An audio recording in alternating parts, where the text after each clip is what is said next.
Yes, here we are. Welcome to Giggle with Gaghouse Comedy Clubs in partnership with Guildford Fringe. And we have two incredible acts for you this evening. Lauren Pattison's going to start us off with 15 minutes, and then we go to our headline act, Stephen Bailey, who's going to do a good 25 minutes. All live, all directly to your front room. So sit back and enjoy. Just before we get going, one thing to clear up. Yes, I have been sitting in the sun quite clearly.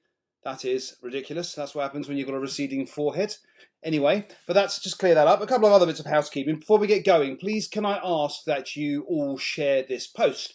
Now, as a normal Facebook status, underneath or to the side, depending on what you're watching it on, there is a share button. If you click share, you can share this to your own Facebook wall, or even better, if you have a business or if you are in a Facebook group, a community group, or a group with some friends, you can also share this video into those groups. That'll just mean more and more people get to enjoy tonight's comedy. And I know these comedians, they are brilliant. It is worth the share.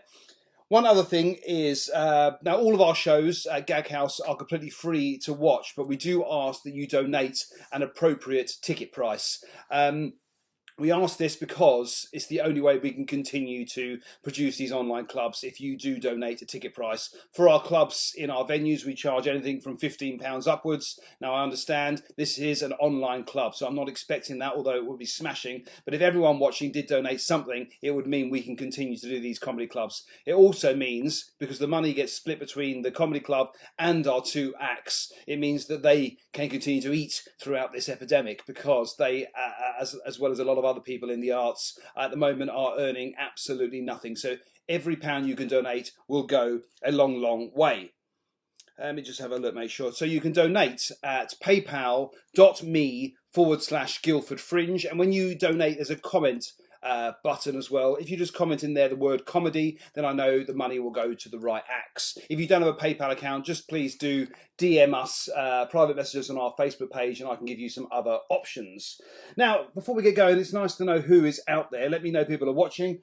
There's plenty of you watching. That's just looking on the screen. Lovely. Just comment and say hello. And also, it'd be really interesting to know where you're watching from. So say hello and maybe what your hometown is. It'd be nice to know where you all are. And please do feel free to keep the comments going throughout the evening when the acts are on. I'll share some of them on the screen. Just try to make this as interactive as possible.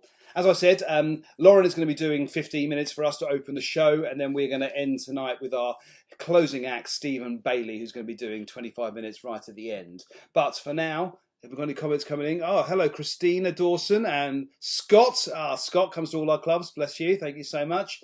So please do keep the comments coming in so you know you're there, and we can share some of those on the screen and make this as fun, as interactive as possible. So are you ready for your first act for this evening? I'll pretend you're all shouting and screaming like you normally do. Yes, you are. Sue Raymond, hello, currently in Eastcote. Oh, Middlesex, lovely. Welcome, Sue. Good to see you. Please keep those coming in throughout the evening. So please put your virtual hands together for our first act of this evening. It is Lauren Pattison. Thank you, Nick, and thank you for having me at Giggle with Gag House live, or as live as possible, from my bedroom. In this, also, right, I don't have teddies. This is the most stressful thing about now having to do gigs from my bedroom. I've only just moved back to my childhood home after 8 years of living away. My niece kind of commandeered this bedroom, which means there's things like this here, and every time I do gigs, people are like, is Lauren one of those 26-year-old adult women who still has soft toys? No, I don't. Well, I suppose I actually do. Where are they? That one's mine. I'll take responsibility for that one. That big penguin, he's mine. These, no. Ugh, it's so hard. Where am I? I can't point, but you know what I mean. Just in case you see anything and you think that looks like it belongs to a child, probably does, not me. But thank you for having me. I hope everyone is keeping safe and well. I've tried my best to get some level of show business here by going for the sequins, but I feel like I've very much got like a new comedy uniform at the minute. I'm sort of adapting. So, you know, we've got the business up the top here with the sequins, and then very much pajama bottoms. Yeah, but obviously you only see from here. I wonder if this is what newsreaders do. If they're all like formal up top and then they're just in their jammies down below. I can fully recommend it. Very, very comfortable. We're just all having to adapt. aren't we? I've been spending lockdown trying to go back to my roots, you know, and I've discovered, very shocked, very surprised, that they seem to go all the way back to a brunette lady. Look at this. That's a thing that's happened. Please, I can't. I'm so dying for a haircut that I actually had a dream the other night that I got my hair done, but just to show I sort of get up at a set time, have a regular day, and I thought I'm going to need a uniform, like rather than being in my pyjamas all day. If I'm getting up and if I'm doing some writing, I need a uniform. So I decided my dressing gown would be like, you know, the right level of business casual, but then I was 20 minutes into my working day on the first day of my new uniform, and the cord of the dressing gown fell down the toilet. I weed on the dressing gown cord, and I found myself out loud saying, someone needs to speak to the manager about the uniform policy, this is not on. And then I realised I was the manager, I'd set that uniform policy, and maybe I shouldn't be wearing a dressing gown to work. That's how that one pans out. It's like, because I'm back up north as well. I lived down in London for the last few years, but now I'm back up in Newcastle, and that's a whirlwind as well. I've been used to being poor, well, I've been poor my whole life, but like London poor for the last few years, so like not having the heating on any time of the day because can't afford it. So I'm used to just being constantly cold, but now I'm back up north with my parents. Like anytime the heating comes on, I can't handle it at all. I feel like I'm, you know, an older woman going through the menopause, suddenly having a hot flush. I'm like, what's happening? What is this sensation? I feel like I've just stepped off an aeroplane and a wave of heaters hit us, and then I'm like, oh, it's just people who can actually put the heating on because they're not hiding under a layer of blankets because they live in London and can't afford the rent, let alone heating. So I suppose that's been nice. Nice to be back. I'm really paranoid as well. There's a dog keeps barking. I don't know if I do this, does it turn around? It doesn't. No, I thought if I pressed that button it could turn around. But literally my window is there and there's a dog that keeps barking, and I'm very... Did that even show my window?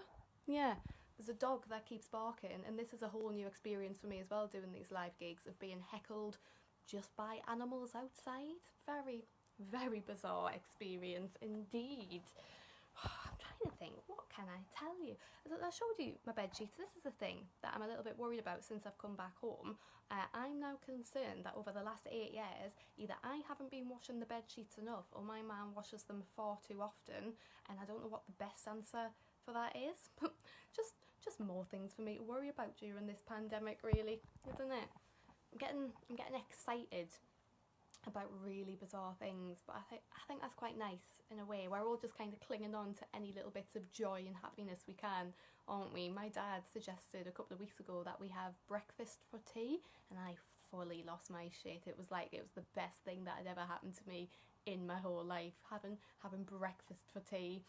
And then my mum, just a few days ago, I was sat up here in my room, I heard her say she was going to go for a walk, and I leapt off this bed, went running down the stairs going, are you going for a walk? Can I come on the walk? I'd like to go on a walk. Are we going for a walk? Can I come on the walk? Is it okay if I go for the walk? And it slowly dawned on me that maybe I've become like the family Labrador, but I suppose it happens to the best of us, doesn't it? We've all got to become the family pet at some point, and that is very, very much me. Got I thought as well that I might have accidentally before showed my pile of washing on the floor. That's my work uniform, because I've gone back to a regular job. Yeah. Why not? Absolutely no shame in it. You know, this corona... I thought a bird was just... This is so distracting. I thought a bird was going to fully fly into my window, and I was like, can any more outside animals just heckle me during this? Right. Stop getting distracted by the window, Lauren. Maybe I face this way. Oh. There we go. Lovely. I love how all these like fancy comics as well, when they're doing their sets from their houses, they've got like lovely bookcases behind them, and I'm like, I've got a white wall, I've got a large stuffed animal penguin, and that's all you're getting. But yeah, so I've gone back to like a regular job, which is great because it means I can earn money during this. Now all the comedy's gone, but what I do, because I'm answering the phones at the minute, and obviously sometimes there's no phone calls. I've been getting like a little bit bored and wondering what else I can do, and I thought, right, so I don't lose that creativity, I'll bring a notebook in, and anytime it's a little bit quiet and there's no phone calls, I can like jot down some comedy, jot down any ideas for a script. I can keep writing, keep my brain busy. And all it's made me think is, you know how in Edinburgh J.K. Rowling wrote Harry Potter in cafes, and now those cafes like cash in on that, and there's people who'll flock to these just to see the place J.K. Rowling wrote Harry Potter. I'm like, imagine if like the script that I write while I'm at my day job does ever end up getting picked up and getting made, will there be like loads of people who are just flocking to the personnel office at my mum's supermarket just to see where it was written? I think that would be quite nice, wouldn't it? Much more working class. I don't know if I've got anything else to show you in my room before I get started, before I get any more distracted. Is there anything else I could possibly... I don't think... Oh, there is. I'll bring you with me. This is, in case any of you are watching this and being like, she's got no talent, what is she doing here? We think someone else should have been booked. You're wrong, because look what I have kept for 11 years. Yes, this is... I was the label's fallen off, but I was the star of Population 1. My school was so big that your year group was split in half. I was in Population 1. I was awarded this at the age of 16. Look at the craftsmanship that's gone into this. I've got an Edinburgh Comedy Award nomination, and this is more. Should I just do the whole set with this in the background just so I can have some kind of like proof that I know what I'm doing? No one knows what they're doing. There's a pandemic on. We're all allowed to be a bit all over the place, aren't we? Again, not mine. Really need to specify that. So I'm enjoying though the fact like I've put a bit of makeup on for this, I've made an effort for you, brushed my hair, I've got the sparkles on, because I've got no reason to get dressed up anymore. And like I'm just going to make a sweeping generalisation, like a lot of women, like a lot of people, I get quite paranoid about how I look. Like when I was younger, I always used to be called plain. Like that's how people would refer to me. I was never like hot or sexy or stunning. People would always call me plain, and I kind of just accepted that. And it meant I used to always like talk about myself on stage in that manner as well. I would always refer to myself as plain, but I'm stopping that now because I said it one day without thinking on stage, and a woman came up to me after and went, "Ah, darling, that really upset me, hearing you talk about yourself like that, hearing you talk about how you look in that manner. Please don't ever say that again, because you, lovely, aren't even particularly ugly." I was like, I didn't say I was, Julie, did I? I was using the word plain. You're the one who's used the word ugly here. And I don't think I'm ugly. Not at all. I just used to think I was plain, like compared to some of the other girls. I felt like I didn't really stand out. That's maybe why I started wearing the sequins. I was like, alright, I'm going to make sure that I stand out. And I remember having the conversation with a flatmate one day. I sort of came in and I said, I'm not going to call myself plain anymore. I think that's a horrible way to describe myself. I'm not going to call myself plain. He went, plain? I went, yeah. He went, you think you're plain? I was like, well, I did, yeah, but I'm going to like really step away from that. I'm going to be more confident in myself. He went, oh, because you are quite plain, aren't you? I was like, thank you, doing wonders for the aforementioned confidence. He went, no, it's a good thing. You're playing like a scone. I was like, is that a good thing? It doesn't sound like a good thing to me. I don't feel great about that. He went, yeah. If I came in from a night out really drunk and I went in my bedroom, and on my bed waiting for us was just a plain scone, well, I wouldn't be thrilled, Lauren, but I'd settle for it. I was like, you know, that confidence I told you I was trying to raise, that's not helping. He was like, I don't see why you're so offended. I don't know why you look so upset. There's loads of good things about being a plain scone. Like, a plain scone goes with absolutely anything.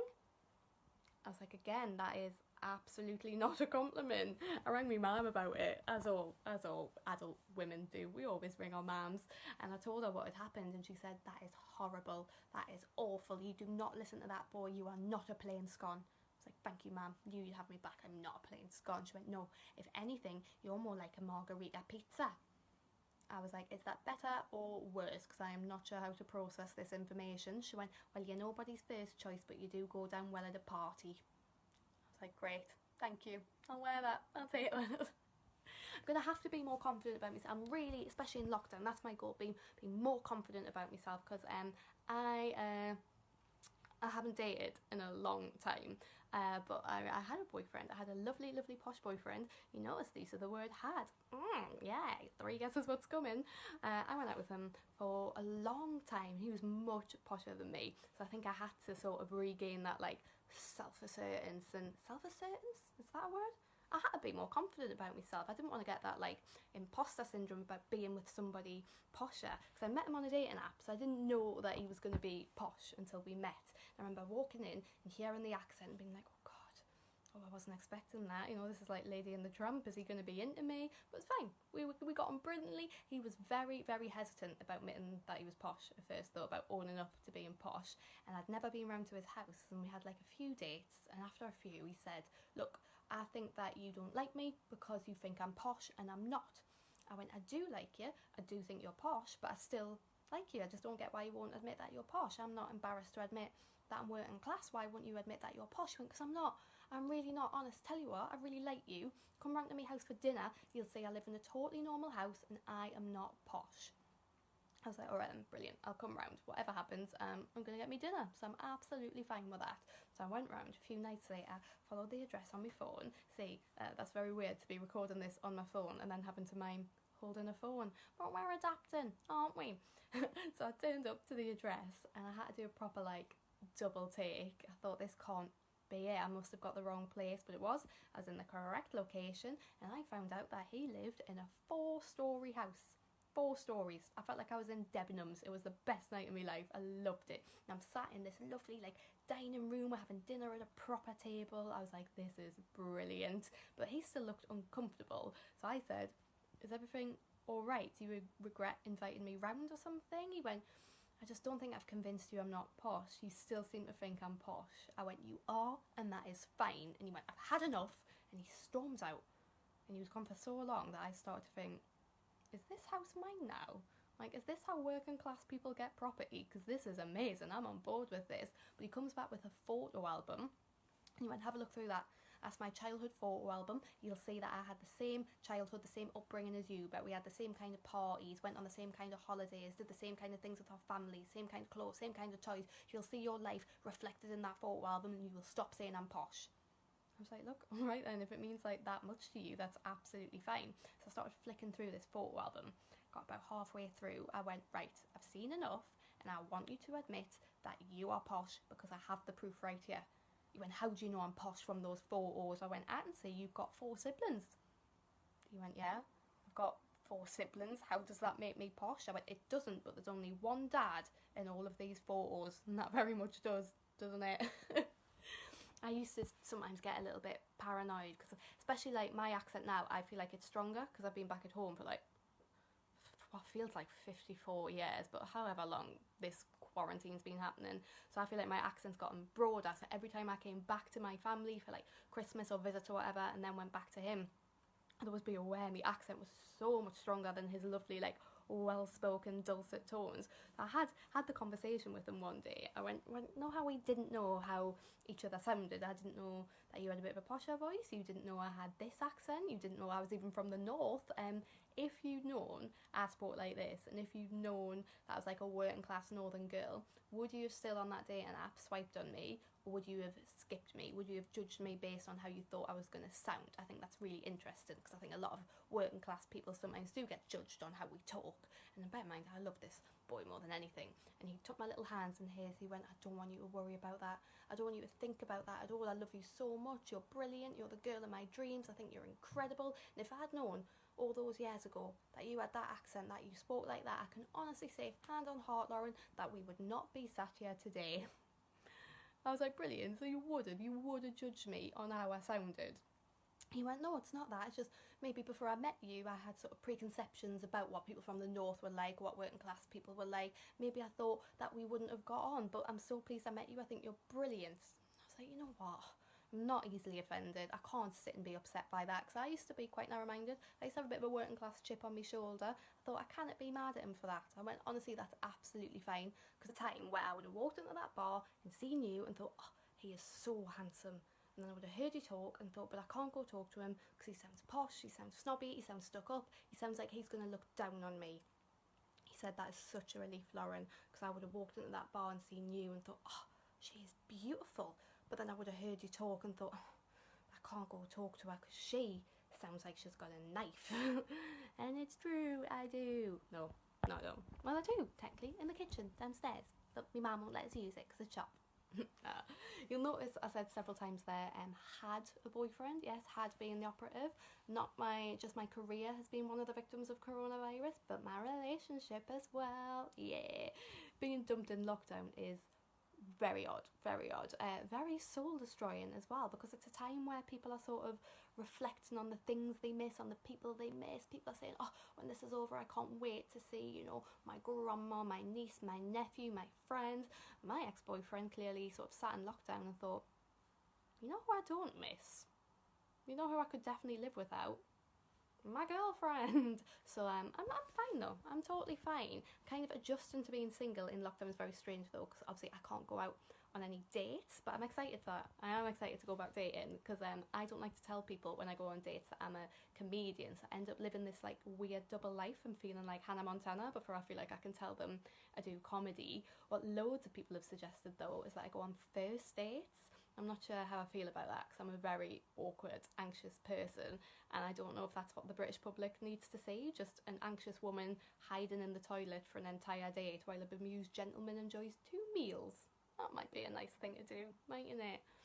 Well, I hope that this has been alright for you, that you have enjoyed yourself. I hope you're looking after yourself, and thank you for watching and supporting. I'll hand it back over to Nick. Thank you. Yes, Lauren Pattison.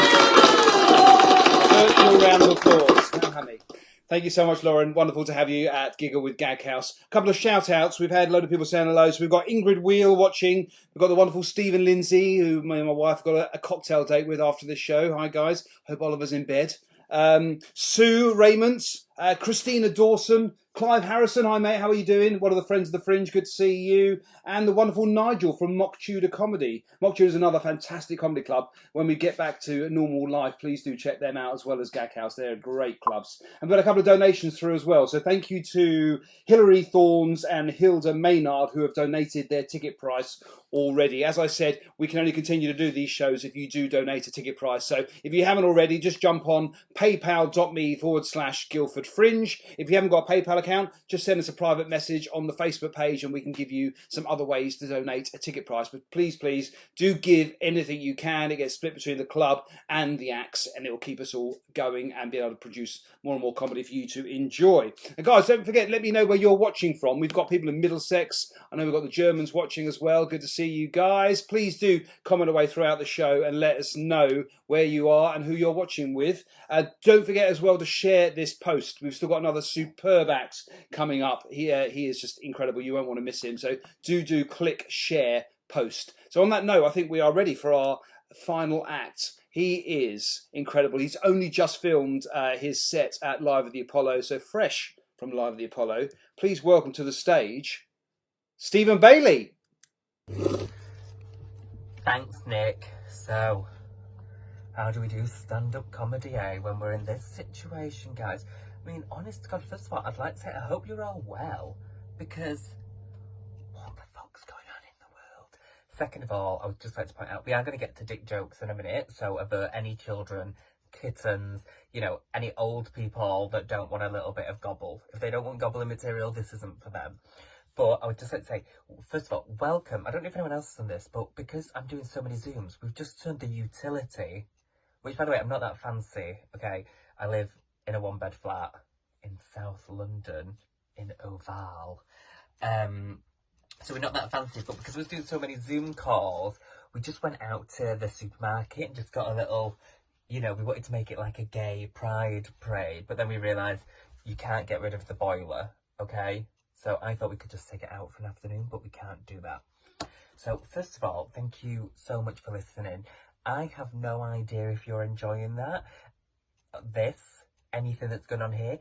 And you might think, Stephen, this is dog shit. Well, let me tell you, stood in your utility. I mean, I have dirty towels here. This is, well, they're clean now, but it's like, I'm just stood in the room with the laundry and my gay pride float, you know? Okay. Normally as well, when I do a gig, I like to find out my demographic, which obviously can't do now, but sometimes it's a good idea not to do that, because I was in Glasgow a couple of years ago and I went out there and I just went, where are my gays? And this voice at the back of the room just went, dead! So now I really don't bother asking. It's touch and go, you know?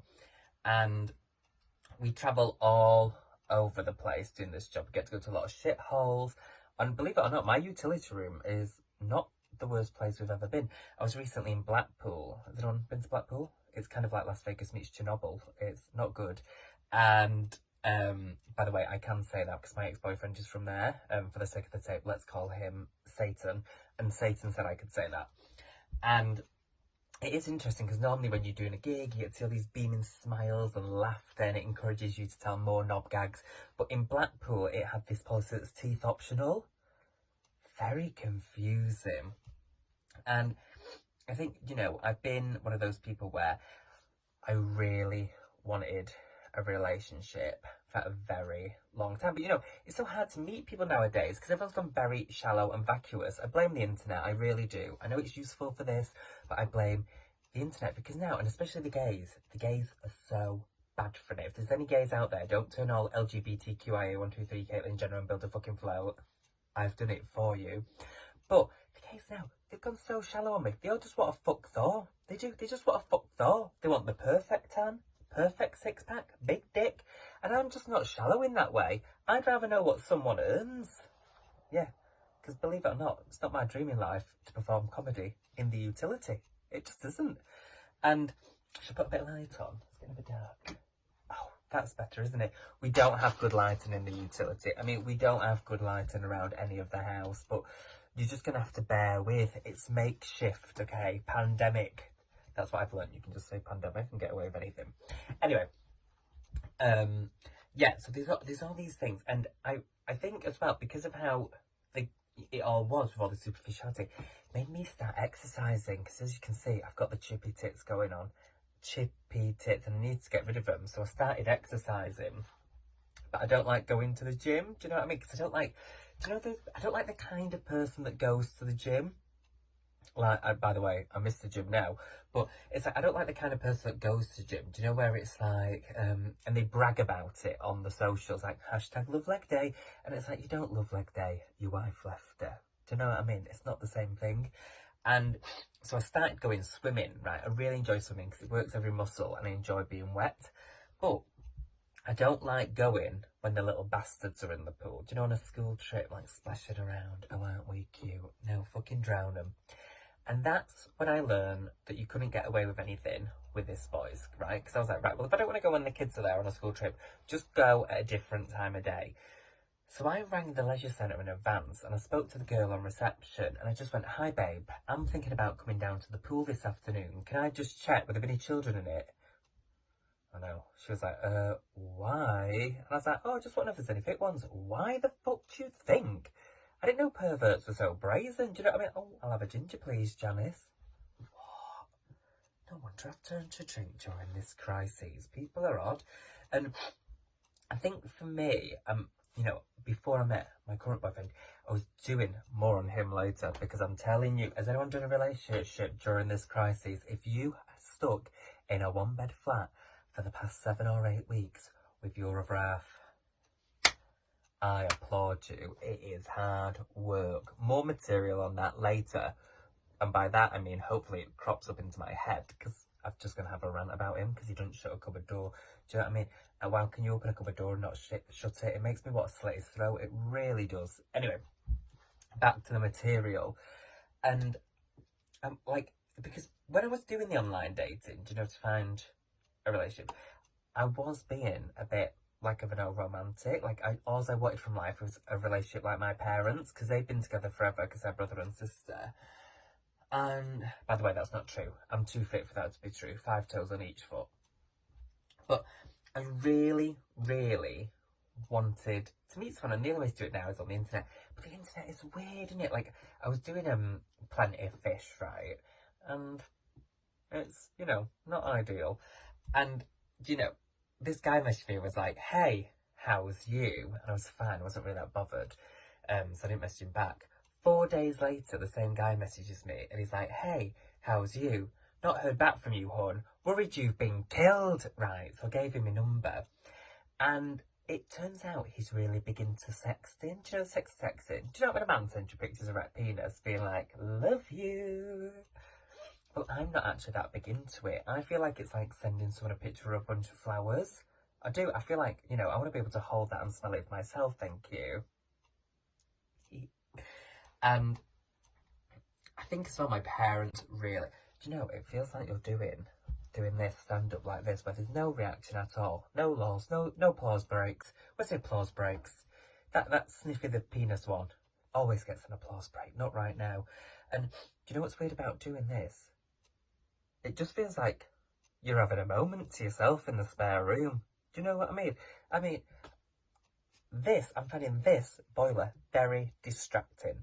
Do you know, I've gone to all this effort looking fabulous. I've bronzed, I don't know if you can tell in this lighting. And then you've got the boiler there. The valiant boiler. Anyway, what was I talking about? Oh, me, sorry, I nearly forgot for a second. Is anyone entertained by this? Because I don't actually know what's happening. I've done some of these Zooms and they've gone very well. And I've done others and people have left. I know it's not on Zoom, Facebook Live, whatever. I mean, no one knows what's happening at this point. And for me, what would I say? So with my parents, actually I'd quite like to talk about them for a minute because I've not seen them in ages. And I'm sure there's so many people out there that really miss their parents. I'm sorry if that's you. But I really, love my parents. And I went on a holiday last year with my parents for the first time in a decade. And it was not the right thing to do. First of all, old people always book flights for 6 o'clock in the morning so they don't waste a day. Right. And then they like to get to the airport 2 hours before, don't they? Because the internet told us to. So I'm coming home from the club 3 o'clock in the morning. My contact lens on my eyebrow. I am covered in jizz and shame. Imagine we got pulled off because I said jizz and shame. Right, anyway, I'm covered in jizz and shame. My mum's puts me in a minibus to the airport for 40 minutes. She's like, Stephen, what's that smell? I'm like, don't worry about that, bitch, okay? And my parents on holiday, they couldn't look more working class if they tried. Like, the way they dress on holiday makes it look like they've got someone locked in a basement in Texas. Do you know the look I mean? Like, my mum stood next to the pool, she's got a cap on, she's got her sunglasses on, she's got a salmon t-shirt over a bikini top, she's got bikini bottoms on with her front bum wedge and her left lip slipped out. Right. I know that is not nice to hear, right? But imagine seeing your own mum coming out the ocean like Daniel Craig, except ever so wrong. Honestly, if she was stood there as well, bold as brass, all hanging out, it'd be like, Stephen, why do you think you're gay? And I'm like, that fucking lip, that's why. If we were on a stage, I would run. I would do a bit of running, let my chippy tits bounce in the wind. But I'm in the utility. Literally, this is the utility. That's why this flat was sold to us as a 2-bed. This is the second bedroom. So as a utility. I mean, imagine that. Imagine just having that. Anyway, it's not about that. And so, but I've got, actually, while I'm talking about my parents, I must tell you about my dad. Because my dad's very funny with me, actually. He is a plumber. Is in his 60s and he's worked on the same council estate his whole bloody life, which is fine. Like, obviously that's fine. He just loves his life. So, but because of all the stereotypes that come along with that, I was worried how he'd be with the whole gay thing. Do you know what I mean? Like, oh, how's he going to take it? But he was actually all right with it. Like, I'm a big singer in the shower. I don't know about you, but when I'm in the shower, that's when my ball fell. Honest to God, my ball fell. Hey, it's about time my balls dropped. And I'm like, I just don't, you know, I'm just a man talking to an iPhone, hoping enough of you have booked tickets for this to be worth a while. Anyway, so I'm a big singer in the shower, and when I was staying with my parents over Christmas, when I could go near them, I was singing away in their bathroom, and that's obviously when I'm in the shower, that's when my inner Beyonce comes out, and I was really going for it, like proper da-da, like. And I was singing my favourite Beyonce song, If I Were a Boy. And I really went for it, like, if I were a boy, da, da, da, da, even just for a day. My dad walked past and went, I'd be really happy. So, that's that. And actually, my dad's quite inquisitive with the gay thing. Like, he's not like, oh, you're gay, we're done. He's quite, like, investigative. Like, he's like Stacey Dooley. And he said to me, like, I went on my, honest to God, I know this is like supposed to be a comedy show, and I hope there's a few of you laughing, but for me it's like therapy. I'm getting loads off my chest. I blooming love it. And last year, so like I say, he's quite inquisitive, and my dad says to me, like, my sister's getting married next year, and my dad said, Stephen, when our Jess gets married, are you going to go on the stag or the hen do? And I was like, I'm going to go on both because I'm fucking fun. But I've got to be honest, I actually prefer going on the hen parties, because the girls have the decency to go abroad. Like, the boys go to the local Wetherspoons, and I can buy my own jug of woo-woo. Do you know what I mean? I don't need an event for that. So, we went a couple of years ago to my friend's hen party in Barcelona. And girls, right, I hope there's some girls there, because you're the only ones that are going to get this. Don't the fun start at the airport? Done it? Trying to get your inflatable dick through security. And they're like, you're going to have to take that down, sir. And I'm like, I can't. It's my real one. It is my real one. They're like, we've just seen you for an x-ray. You fucking wish. Get that down. And while we're away, what I love about being away with the girls is I am fascinated about straight sex. Because I've never done it before, right? Because I find it disgusting, unnatural, and I don't think it should be taught in schools. That normally gets applaud. Like, radiophobic applaud, yeah. And so I've never done the straight sex thing. But don't get me wrong, when I was 14, did have a girlfriend. I didn't have sex with her, but I did, I waved at her from a safe distance. I didn't. Right. And I said to my friend while we're away, because I am fascinated about it, because I've never done boy on girl sex, you know. And I said, what's it like when a man goes down on you? Do you know, face de poussoir? And this is how she answered it word for word, right? She went, Stephen, I'm going to be completely honest with you. Sometimes it is amazing. It is the most incredible sensation a woman will ever go through. And sometimes it's like a pig searching for truffles. Still makes me laugh to this day. Is it weird that I'm laughing at myself? But I'm doing it almost as like a nervous, like, thing to myself, because I'm a nervous wreck. I mean, I'm performing in front of a Tesco. Oh, do you know what I mean? Has anyone else done this? Please write in the comments if you've done this and that we're just being madmen. The other thing I was thinking about as well was like, you know, during this time, I mean, I don't want to be all hippy-dippy and ethereal, but I would like to thank all the key workers. NHS have been brilliant, and so have all the supermarket workers. And so many of my friends work in supermarkets, because I used to work in a supermarket for 6 years, and I was the best. By the way, I don't want to applaud, they get the applaud, but it was a segue. I'm not going to lie to you, it was a segue. I'm sat in my room on my own. My boyfriend's out there, not even pretending to be an audience member. No, he's doing online PT, and quite frankly, I don't think he's doing it to get in shape. I think he's doing it because his instructor is really fit, and he would rather look at that than look at me anymore, okay? Because all she does is deep throat the cake that she makes. Honestly, got to do a little Betty Crocker, and then I'm just eating it. I ate a full Victoria, well, actually, he ate half of it, but I ate half a Victoria sponge in a day, and I don't think that's natural for the benefit of the tape. Anyway, back in the room, please keep donating. We have bills to pay, and I might have to go back to this job I'm about to tell you about. Anyway, right. So I used to work at this supermarket, and I was the best checkout chick you'd ever seen. Like, the queues to my checkout were longer than any queue you can get in right now, and it's because old women really love me. It's because I have a laugh with them, have a bit of banter. You say they want to shag their husband, who doesn't love that? And it got to a point where I had regulars. So, for example, every Wednesday at 10 AM, like clockwork, Doreen would come in. She'd march right up to my checkout, and she'd be like, oh, Stephen, who have you been shagging this weekend in the gay village? I'd be like, Doreen, your son. That would also normally get applaud. Sit and applaud. You know, it's this or Friday night dinner on Channel 4, really, isn't it? It's this or that. But I must say, we've got to applaud them. I mean, still, most of my best friends still work in supermarket. I've got to tell you about my friend Nat, actually, because she's a single girl. And she's one of those people where, like, so she's 35, she owns her own house, she owns her own car, she's got everything she wants, she's got the job she wants. The only thing she's missing that she wants, feminist message, is the husband, the boyfriend.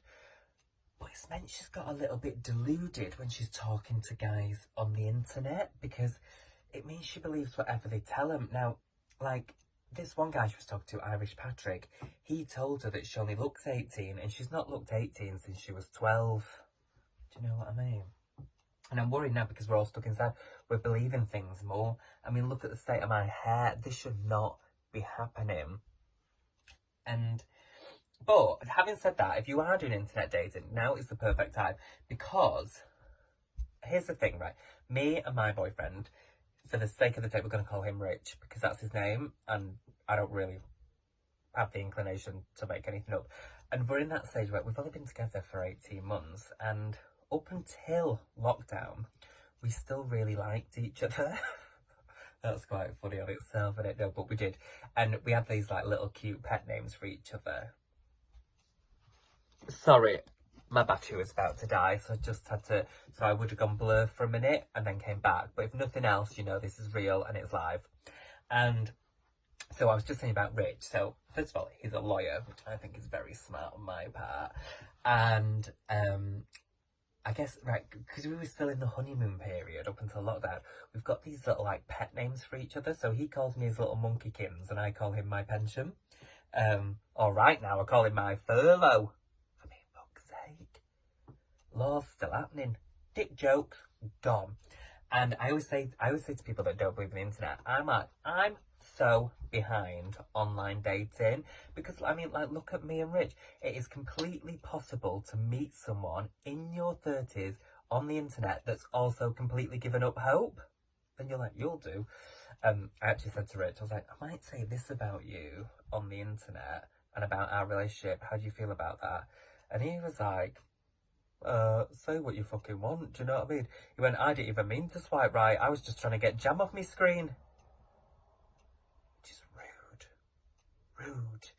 And I must say, our relationship is quite nice. It's got quite grown up. Like, we had to do the whole, well, first of all, when you've spent 7 weeks in isolation together, I'm whispering in case he's listening in, instead of having his affair with his personal trainer, which, by the way, I quite like that he does that for an hour a day, because if I'm not doing this, it means I get to watch Sex and the City. Anyway, I thought, you know, we're quite serious because we're in a grown-up relationship now, which is my first one, and we've done that thing where you've had to meet the parents, and I'm sure some of you out there have done this, but also when both sets of parents have to meet each other, because it is weird, isn't it? I mean, honest to God, when I was introducing Rich's family to my parents, I was like, oh God, it's so weird. It's like you're watching your parents date each other, and in my head I was like, oh God, I hope my dad don't want to finger blast Kath. It's just a weird situation. But also, you have to prepare each set of parents for the other set of parents. So for example, I had to tell Rich's mum and dad about my dad being deaf in one ear, because I didn't want them to think he was rude. But he's not deaf in one ear, he's just fucking rude. And I would say our relationship is standing the test of time, but it is just bonkers. Like, and you know, since being together, we've actually experienced a little bit of homophobia, which I find baffling in this day and age. First of all, girls, you're my people. You're the reason I have a job. You're the people I like to hang out with. But it does annoy me when girls are homophobic, because I just think, God, we're all sucking dick, bitch. Anyway, me and Rich experienced our very first bit of homophobia as a couple. All this, by the way, is pre-lockdown, because I don't need people asking me, like, why were you in a park? But we were walking through a park in Zone 1, Central London, arm in arm, and we experienced our very first bit of homophobia. First of all, I would just like to say, all we were doing was holding hand. The way this person reacted, you would think, like, I was, like, cupping his balls or shoving a finger up him, but I wasn't. We were behaving like a perfectly normal couple, holding hands, like I was skipping, I had a 99, and what happened was this guy walked past us and went, fucking bum boys. Now Rich was livid, he was absolutely seething, whereas I was dead excited because I always wanted to meet the Prime Minister. Nobody gets applause. So yeah, it's just been one of those things. Now, I've got to go now, because I think 21 minutes is enough time for anyone to be banging on. If you've enjoyed this, my name is Stephen Bailey. I'm on Facebook. I'm on Twitter, @StephenComedy. And if there's a few old people watching as well, I'd love to stay in touch with you as well. So I'll give you my parents' landline. Jokes, because you've got Facebook, because you're watching this, but you know, normally it's a nice thing to end on live. Thank you so much for watching and supporting live comedy. Our industry is completely fucked, so if you can watch a gig once or twice a week and donate a little something, we really appreciate it. And if you can't donate anything, totally get it. Everyone's in the shitter right now, so Just thank you for watching and giving me a purpose for today, because I've not had one for 8 weeks. Okay, lots of love. Stay safe.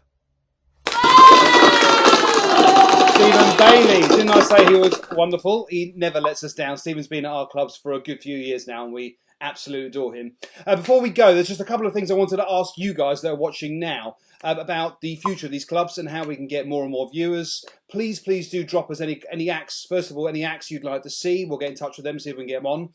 Secondly, how does the start time work for you guys? I know we've got a couple of friends with kids ourselves, and a little bit later might work for them. So we've had some suggestions of starting at 8:30 rather than 8 o'clock. Please do let us know. The clubs are for you guys, and you guys are the ones watching live, so we'd like to do it around your time frame. So we could start a bit later or a bit earlier if it did work for some people, but I've got a feeling that 8:30 might be a slightly better time. But please do let us know. You can comment on this video or send us a private message on Facebook, or you could tweet us at Gaghouse Comedy Clubs. Just let us know. Give us some feedback. We'd love to help grow these clubs with your assistance. So the start time.